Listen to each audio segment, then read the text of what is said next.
Okay, what if I told you that a philosophy that's like 2,500 years old holds the secret to not just surviving, but actually thriving in today's crazy workplace?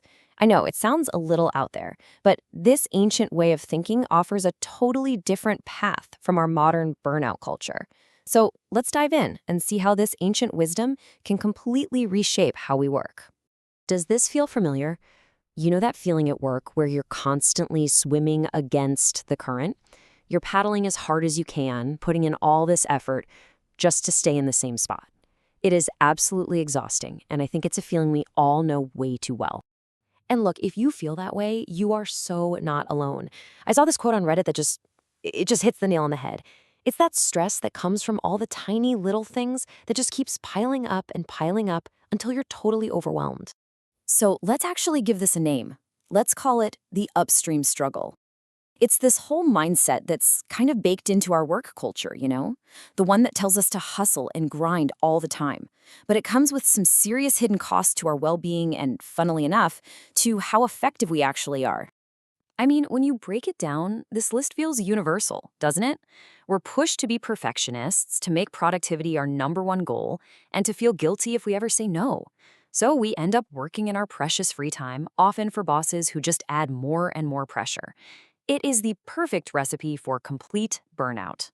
But what if there was another way? A totally different approach.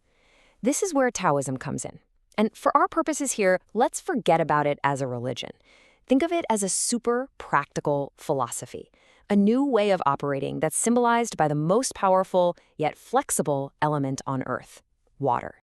At the very heart of Taoism is this idea of the Tao. It literally just means the way. It's the natural, unfolding flow of how things are. And the big insight here, which is so simple but so deep, is that real wisdom isn't about fighting against that flow. It's about learning to work with it. It's about finally swimming with the current.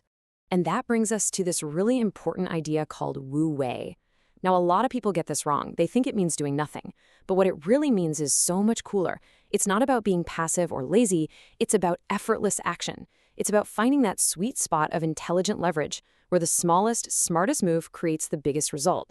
It's the art of getting more done by doing less. To really get this, just think about the qualities of water itself. It's altruistic. It helps everything grow without asking for a thing. It's modest. It always finds the lowest place. It's incredibly flexible. It fits any container you put it in. It's honest, clear, and transparent.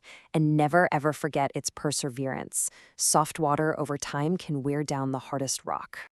Okay, so the philosophy is pretty cool, but how do we actually use it? Well, lucky for us, the ancient Taoist sage Lao Tzu gave us this really simple toolkit. He called them his three treasures, and they're the perfect answer to the struggles we were just talking about. And here they are: simplicity, patience, and compassion. Now, these aren't just, nice words. They are active principles, actual tools that can totally change how you approach your day-to-day work. So first up is simplicity. This is the direct cure for feeling overwhelmed by all those tiny things and the constant pressure to be perfect. It's about cutting through all the needless complexity we create for ourselves, all the corporate speak, the pointless meetings, all the ego. It's just about clear communication and getting the real work done. Next up, patience. Now, in a world that is obsessed with speed and instant results, being patient is a radical act. And it's not about just sitting around and waiting. It's an active endurance. This is the antidote to constantly checking your email after hours. It means you trust the process. You give ideas and people the time and space they need to actually grow. And the third treasure is compassion. This is what helps you deal with those egotistical bosses and that culture where you feel like you can't say no.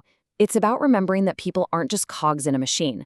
Real, lasting motivation comes from genuinely caring about them, creating a safe space and building the kind of trust that lets a team do its best work without being afraid. All right, so we've got our toolkit: simplicity, patience, and compassion. Now let's put it to work and see how we can use these ideas in the real world for career planning, navigating those awkward office conflicts, and even just tackling our to-do list. Think about the career advice we always get, right? Make a rigid 5-year plan. Force it to happen. The Taoist way is the complete opposite. It's about being fluid. Yeah, have a general direction, but stay open to the unexpected opportunities. It's about seeing where the current is naturally flowing and just going with it. And this is a perfect example of how that softness overcomes hardness idea works in real life. Instead of jumping in with "you're wrong," which just starts a fight, the Taoist approach totally changes the energy. It's not about winning an argument anymore. It's about working together to find the best solution. You're not trying to win. You're trying to understand. All right, now for what might be the most mind-bending part of this whole thing: leadership. We are taught to admire the hero leader, the one who's always front and center. Taoism suggests the exact opposite. The truly great leaders, you barely even know they're there. So first, let's look at the standard playbook. Here's what Harvard Business Review says a strong manager does. Listen to these words: motivate, drive, create, build, make. It's all about action, force, and being the one who makes everything happen. Now listen to this quote from Lao Tzu. A leader is best when people barely know he exists. Whoa, the ultimate measure of your success as a leader isn't when people praise you. It's when your team hits the goal, looks around, and says, "Wow, we did it ourselves." You see, the entire goal shifts. It's no longer about you getting the credit or the recognition. The goal is true empowerment. A Taoist leader gets their satisfaction from seeing their team succeed and become self-sufficient, not from taking a victory lap. If you take away only one thing from all of this, let it be this simple idea.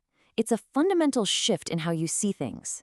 Stop forcing, stop pushing, stop struggling so hard. Start flowing.